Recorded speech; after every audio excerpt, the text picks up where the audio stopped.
Hi there and welcome to the Call to Comics, and here is a very special primer video for collecting omnibuses. So if you've ever collected comics in the past, you wondered like what's a great way to jump in to collecting, what's a great way to jump in collecting an omnibus format. Omnibus, for those that don't know, it's an oversized format where you get a large bang for your buck when it comes to the listing. If you've seen any of my videos that I've done for Call to Comics, you remember my Patreon channel, and you've seen those, then thank you so much for that. And this is my first, I guess, in a while, actual Call to Comics video that's actually been onto my main channel. So I thought a nice way to do it would be to actually show you some stuff depending on what type of comics you're into. I'm going to give you a start point. So I'm going to choose a few different things, and the first thing when I think about comic books, and when a lot of people think about comics and movies and stuff like that, we think of the X-Men. Whether it's the X-Men cartoon in the 90s that a lot of us grew up on, whether it was the X-Men films that came out, or the newer X-Men films, or whether if you're just excited to see the X-Men come into the Marvel universe, the MCU, then what's a good place to start? Well, X-Men Omnibus Volume 1. It's a fantastic place to start. But if you want to get some of the best stories that were put out, then yeah, still Volume 1's really, really great. But if you want to get the best story that was done during the original era of the X-Men, you're going to be grabbing Volume 3. Now, if you can pick up Volume 1, fantastic. But if you can't, this is a great, great start volume. I have the first 3 volumes. There are 4 volumes in the Uncanny XMen series so far that with Chris Claremont. Now, Chris Claremont did an unprecedented 17-year run on the X-Men, and he did come back later on to do more again, but 17-year run initially. And it was a good, good run. He left and brought in Jim Lee, who took over with Adjectiveless X-Men, and went from there. But there's some great stuff in this. I guess the thing that I really want to highlight is there is the graphic novel for the X-Men here, God Loves, Man Kills. It is a fantastic standalone story that hits you. It really does hit you in a really rough spot when it comes to this. We also have here the first Wolverine miniseries that they put out, and it is with the Frank Miller artwork. It is fantastic. It really gets Wolverine. It's like Wolverine was a character, and he was interesting. Wolverine initially, when the New X-Men were announced, was considered the lesser character. It was considered the boring character. But this really gets Wolverine and really understands him and his code and his credo and the whole samurai aspect of Wolverine. So that actually gets brought. Samurai and, of course, Frank Miller. Kind of goes together if you know Frank Miller's work. We also get on here the 4-issue Magic miniseries. So Magic is about Illyana, and Illyana is a character. If you've seen the New Mutants movie, the girl played her actually pretty good, but the film, not exactly the best written film in the world. But this is basically, Illyana is a child, she's a kid, and she goes into this limbo type world, this magic world, and they grab her back out what seems to them like a few seconds later, and she's a teenager. But to unfortunately, unbeknownst to a lot of them until later on, is that she's lived this harsh, horrible, tragic life inside. What was seconds of them was years for her. She's come out as this magic user. She's really knows her stuff, and it's really, really good. It's a really well done story, and it really kind of brought the character of Illyana, who would go on to be in the amazingly well done New Mutants, which, by the way, I don't have either volume of New Mutants. There's the first volume is out, and the second volume is coming out later on this year. I definitely recommend it.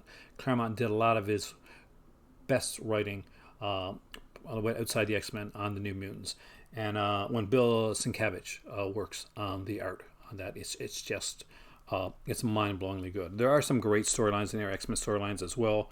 I'm just focusing on some of the other extras that are here. Think about that. There's a ton of great X-Men stuff here.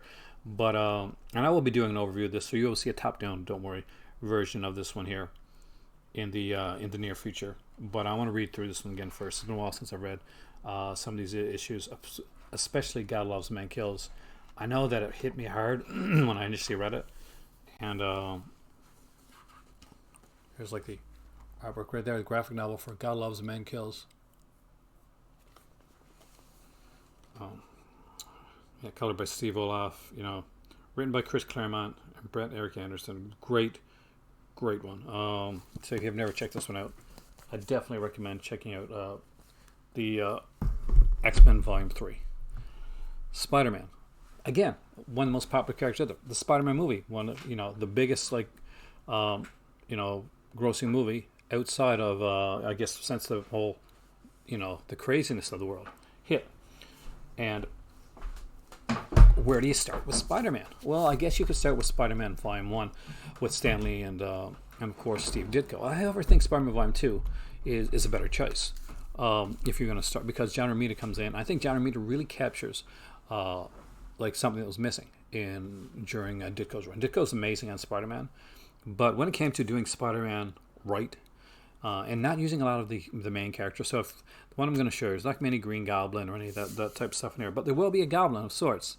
A different, unique Goblin will be the Hobgoblin, because if you've never picked up Spider-Man, The Amazing Spider-Man by Roger Stern is the way to go. This is, as you can see, it is a massive beast of Omnibus. I think it runs over 1,200 pages.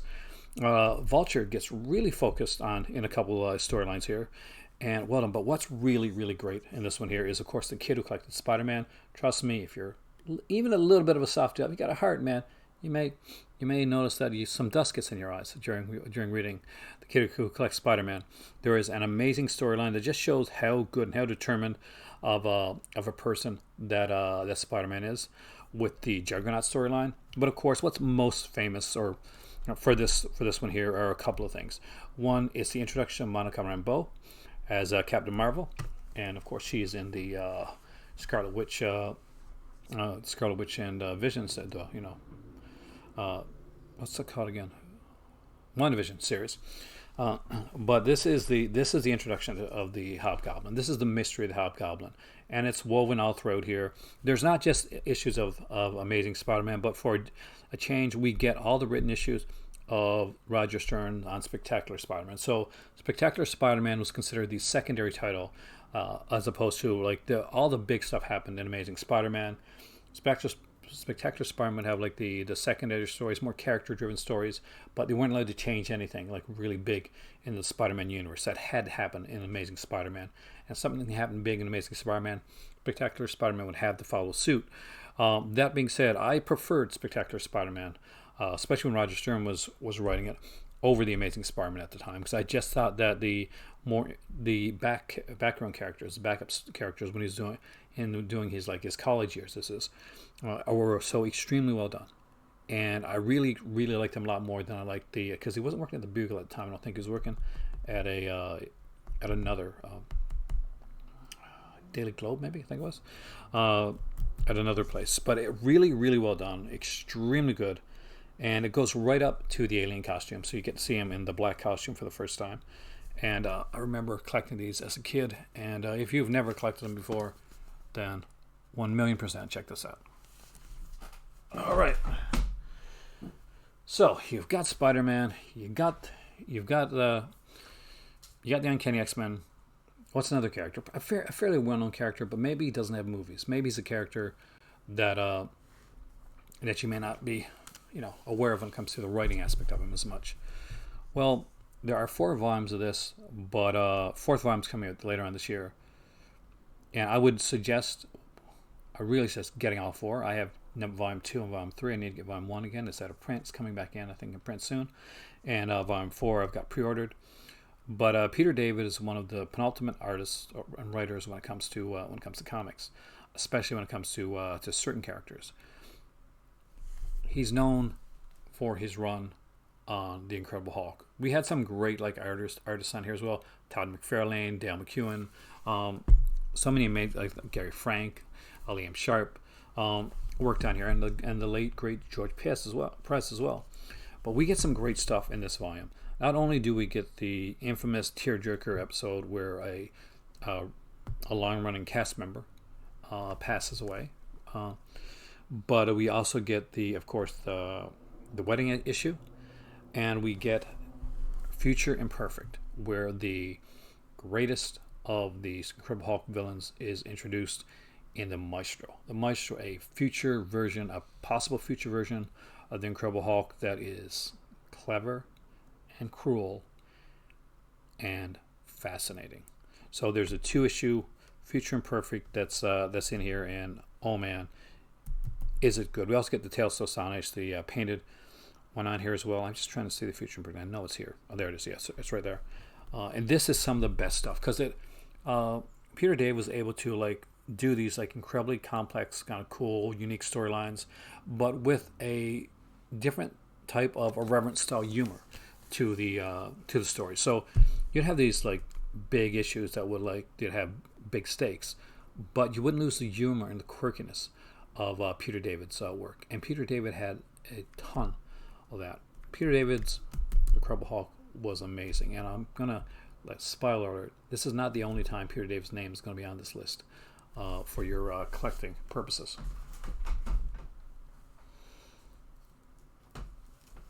Let's dive into DC for a minute.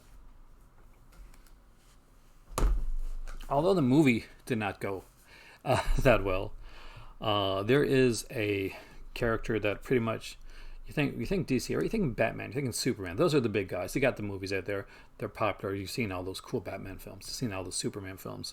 There's Superman. The TV series right now. There was Supergirl, which just ended. But what's the one actual flagship DC characters that's been putting out story after story after story of like solid work? A Green Lantern, actually. Green Lantern is one of the big characters in the DC universe, so it would be great to see them do get a really good job done on Green Lantern. So here is volume 1 of 3, and this is Jeff Johns' work on Green Lantern. It is amazing. It brings back the character of Hal Jordan, who had been literally killed off. He had been killed off and brought back as the Spectre, a kind of a basically getting revenge type character. But we slowly get to see through Green Lantern Rebirth, which is included here, the return of Hal Jordan as a Green Lantern, and we see why it was so important, it was so needed to have Hal Jordan. He's not the flashiest Green Lantern. He doesn't have the imagination of a Kyle Rayner. He doesn't have the temperament of a Guy Gardner. But this book really goes a long way in showing you why he's needed, why he is the cornerstone of the Green Lantern verse, and it really dives into the Green Lantern mythology in ways that had never been done before. It is a monster of a book. It includes Green Lantern Rebirth 1 to 6, Green Lantern Corps Recharge 1 to 5, Green Lantern 1 to 25, Green Lantern Corps 14 to 18, Tales of Sinestro Corps, Superman Prime Issue 1, Green Lantern Sinestro Corps Special number 1, Green Lantern Secret Files 2005 number 1, and Green Lantern Sinestro Corps Secret Files number 1. So obviously there's a ton of stuff in here. One thing that I haven't mentioned so far is a lot of these books have a lot of special features. So if you're a DVD or Blu-ray or a 4K collector and you've never dove into this before, know that much like those Blu-rays and DVDs and the special features that you want and you love so much on your Blu-ray discs, there are special features in the back of these books as well. Some of these can take up to 100 pages to give you like bonus artwork, bonus stories, breakdowns, characters, interviews, just a ton of stuff. I gotta stand right there because I got like glare in the background. All right, remember when I said Peter David was going to come back? He's come back right now. One of the best runs on an X-Men like storyline that's not totally X-Men is this one right here, and it is so basically for the longest time the X-Men, when they came back, they were the all new X-Men, the Uncanny XMen. They had different people in the roles, and after a while what they did was they took the original X-Men team, because people were still complaining that I want all the original X-Men team back. So they eventually they did it. They brought in Louis Simonson, and they did a series called XFactor. And for a long period of time, XFactor was the original X-Men team that you see from the 1 to 60 something issues, original stories of X-Men, and the Uncanny XMen. Was a different team. So eventually it all came back together, and you have like over 40 X-Men. So what they do is they put like X-Men, like there's an adjectiveless X-Men and there's an Uncanny X-Men. There's a kind of a blue and gold team, and that's the way the teams are set up. So now we've got a group called XFactor, or a name XFactor, and you have no one that's actually in the group anymore. They've all gone over to X-Men. So this is literally like a restart, a kind of a where do you go with the X-Factor? Do you cancel the title?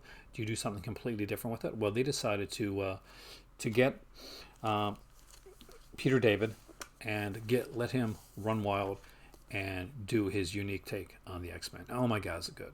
So he does the XFactor one, and there's 2 volumes of this one. The second volume is coming up, but this is a complete one in the fact that this is a complete first run on the X-Men. The second volume is going to be X-Men Investigations, XFactor Investigations. So this is XFactor by Peter David. Incredibly well done. It starts off running like literally with some great storylines, including one that has Multiple Man, who seemingly gets assassinated, but you find out very quickly, not much of a spoiler, that Multiple Man Jamie Madrox's character hasn't been assassinated. In fact, one of his copies has been killed, and it's been killed by what may be another one of his copies that says he's actually the real Jamie Madrox, which brings into the whole storyline of where exactly do we go with this, and are these copies that he's been making all these years as kind of like disposable like things during fights? Do they have a soul? Has he been putting lambs to slaughter? Yeah, it's a deep storyline, but you know what?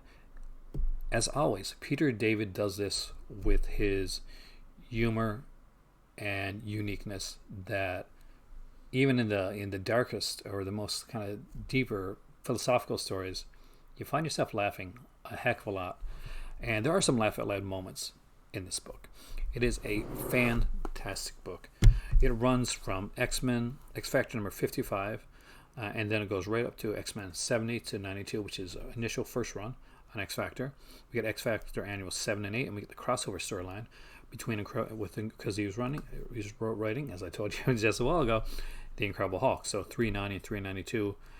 And we get some materials from XFactor Annuals 5 and 6, and from New Mutants Annual number 6 as well. We got Peter David on this, Scott Lobdell, J.M.D. Mateus, Joe Quesada, Fabian Nicieza. Illustrations again by Larry Stroman, Jay Lee, Joe Quesada, Dale Keown, Colleen Duran, like Terry Shoemaker. Just a list of people that you want to see working on a book on here, and it is a fantastically well done book.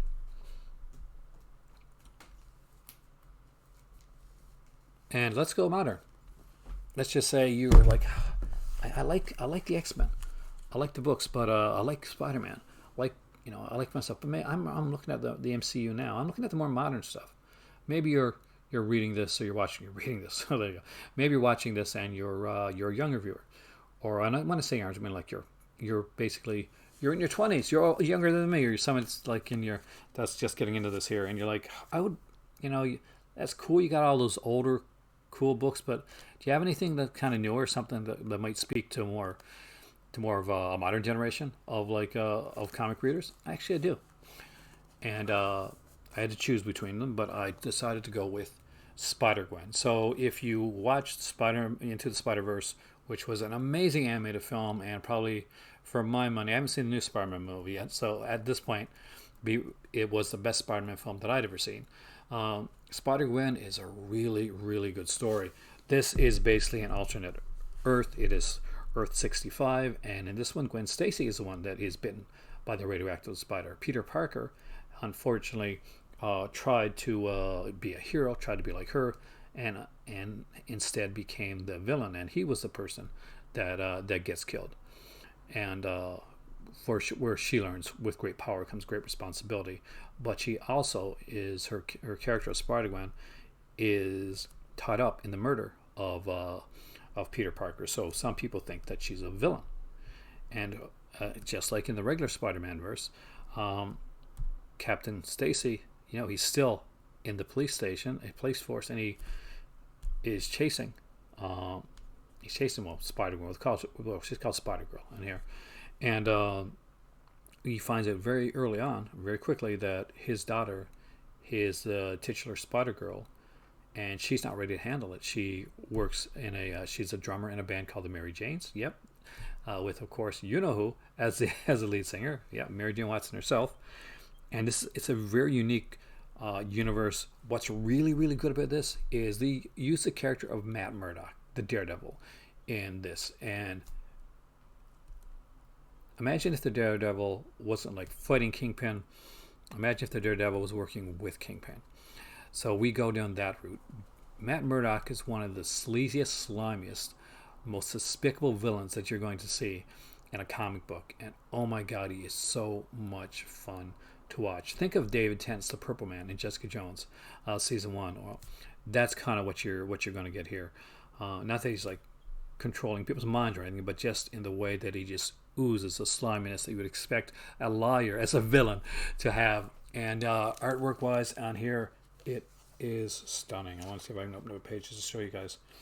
And that's an issue of Silk, because you have some good like spin-off stuff over here, but just to give you an idea of some of the stuff, you'll get a better idea when I do an overview of this one, because every single book here will eventually get its own review and overview. This one here has the Edge of the Spider-Verse issue 2, which was the introduction of a SpiderGwen. Then we get SpiderGwen's 5-issue miniseries. We get all 34 issues of SpiderGwen, including annual number 1 and all new Wolverine annual. So that's when Wolverine was, of course, was X-32. We get the Spider-Women Alpha and Omega. We get issues 7 and 8 of Silk, and we get Spider-Woman number 6 and 7, and Spider-Man 2016 edition, done back in 2014. So it is again a massive book. There's different covers. I chose to have the alternate artwork cover for it because I like the kind of the Todd McFarlane like first issue of like Adjectiveless Spider-Man, and it's so good. All right, I wanted to do an event book, and for me, an event book is like, what do I choose? What do I choose for an event book? It had to be an X-Men one. X-Men do some of the best events. Oh, this is a beast of a book. This is the alternate artwork. Again, for those that collect, if you're collecting, you collect, say, your DVDs, your Blu-rays, and you get those exclusive slip covers. Maybe you're a Vinegar Syndrome person. Maybe you're a Severin person. Maybe you're an Arrow Video type person.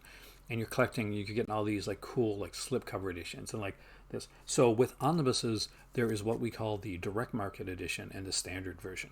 A standard version, for instance, will have the version of the cover, the slip per se, that would go directly into like Amazon or your regular bookstores.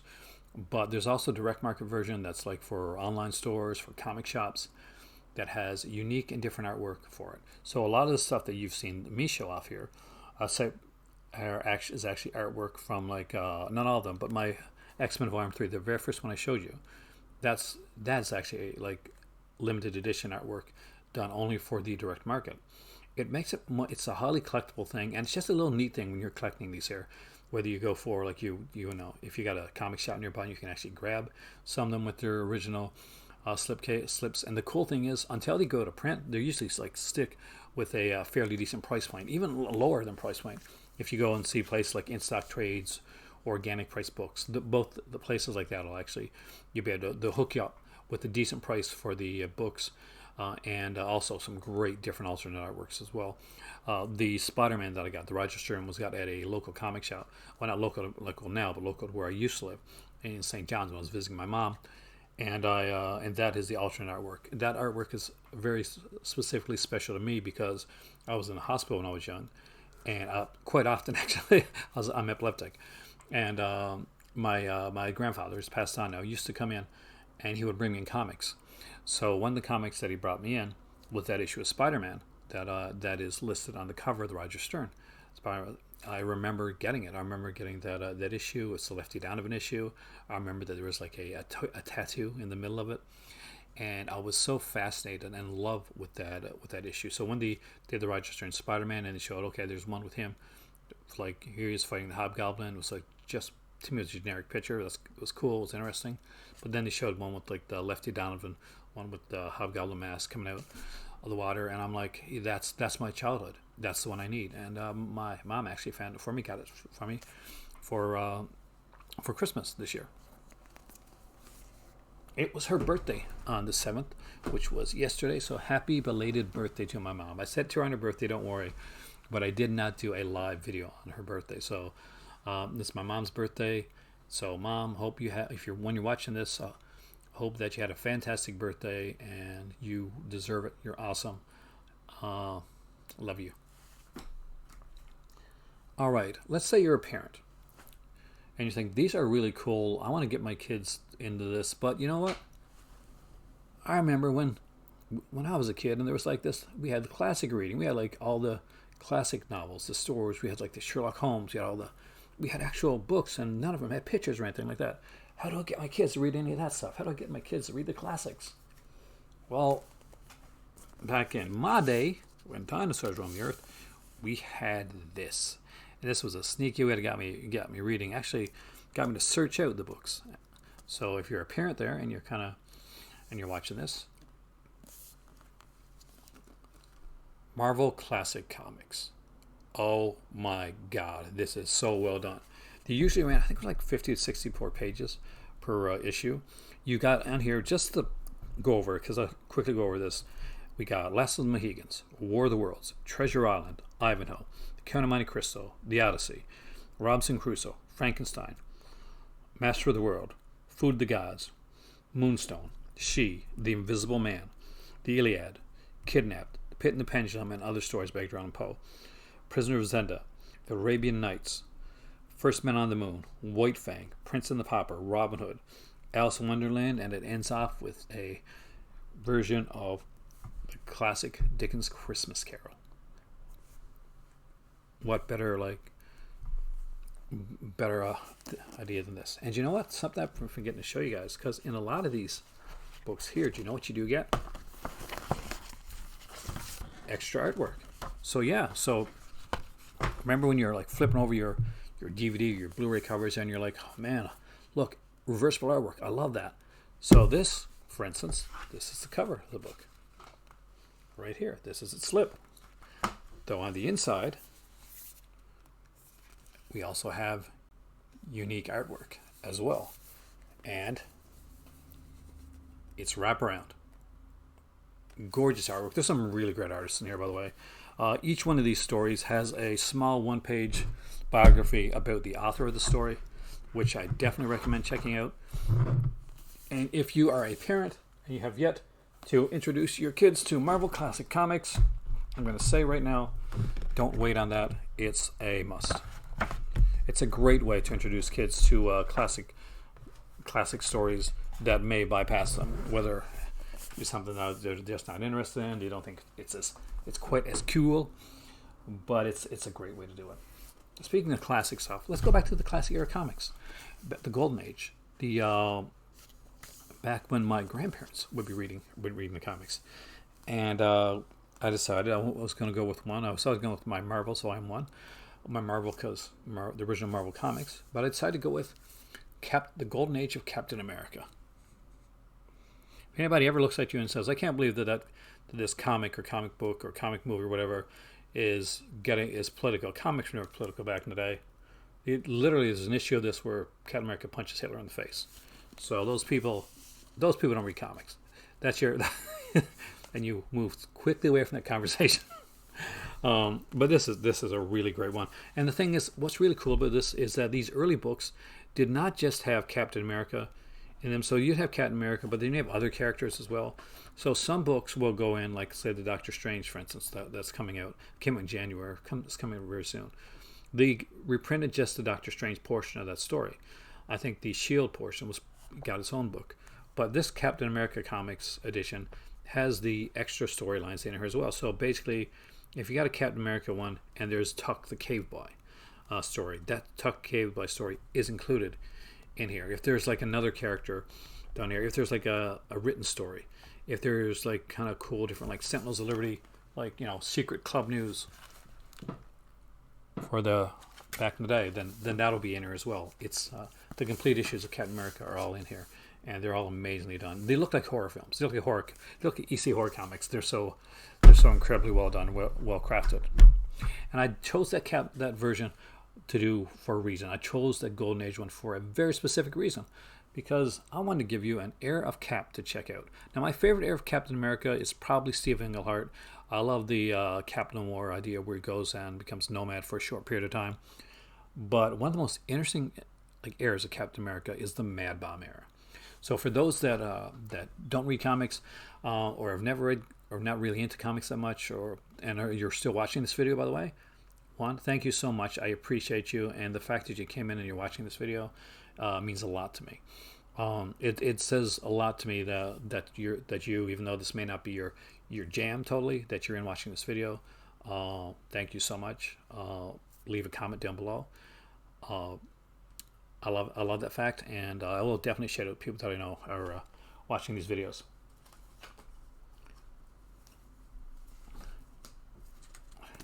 The Mad Bomb era, Jack Kirby had left Marvel. He left Marvel. He was not happy. He went over to DC. He thought, okay, I'll do my thing over here. Jack did his Fourth World work. Trust me, look into it. It's interesting. And it was, some of it did okay, but a lot was really different. It was really strange.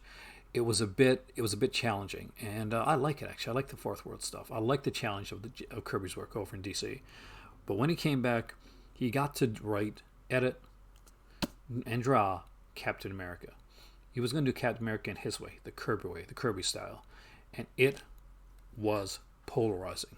A lot of people that were reading Captain America at the time were very, very upset that Kirby had taken over. They did not know. This wasn't the days when people could go on Wikipedia or there's a whole list of like places to find this out. They didn't know Kirby from, to pardon the pun, Jack. But yeah, he ran and did Captain America from issues 193 to 214. That includes 2 annuals 3 and 4, and he did Captain America's Bicentennial Battles.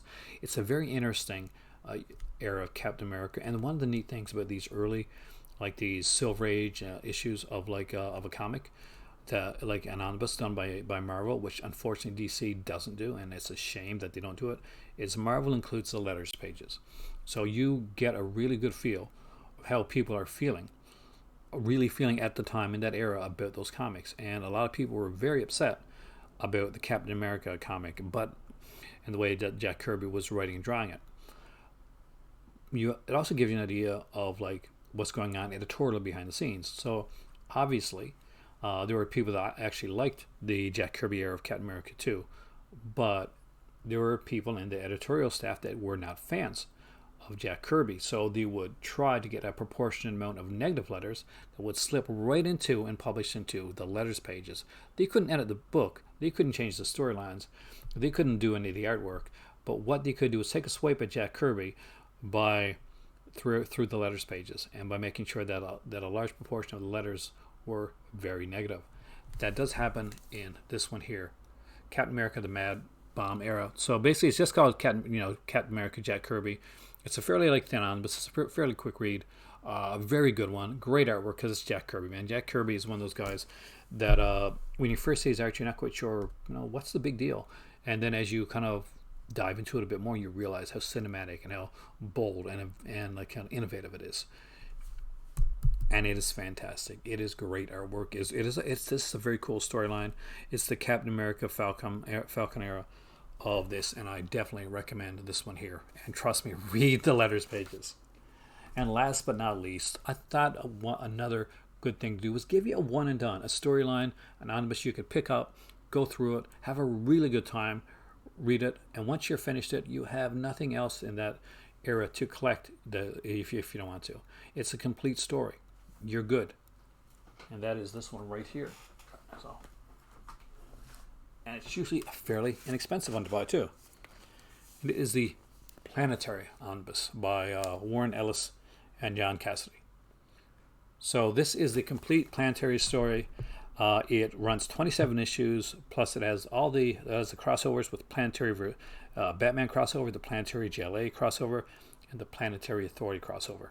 It's probably going to make you want to read Authority too, especially the early issues of Authority. But oh my God, is this ever a fantastic freaking read? It's it's fairly hefty length omnibus, but it's the complete story. You don't have to go searching for any other omnibuses. You don't have to go looking for a volume 2. Everything you need to read Planetary is right here. These are new characters. You're introduced to them, and you find out like the world of Elijah Snow, Chiquita Wagner, and the drummer, and exactly what's so special and fascinating about each and every one of those 3 characters, and many, many more. So if you've read things like maybe read like Ellis's work on X-Men, or maybe you read Transmetropolitan. If you did, you're cool. You just gained an extra cool point in my book, because Transmetropolitan is an amazingly well done story. Gotta love Spider Jerusalem, man. What a cool character. But yeah, this is so cool. So just to read on the back here, give you an idea. Basically, it delivers this epic, mind-bending tale of an interdimensional peacekeeping force tasked with tracking down evidence of superhuman activity.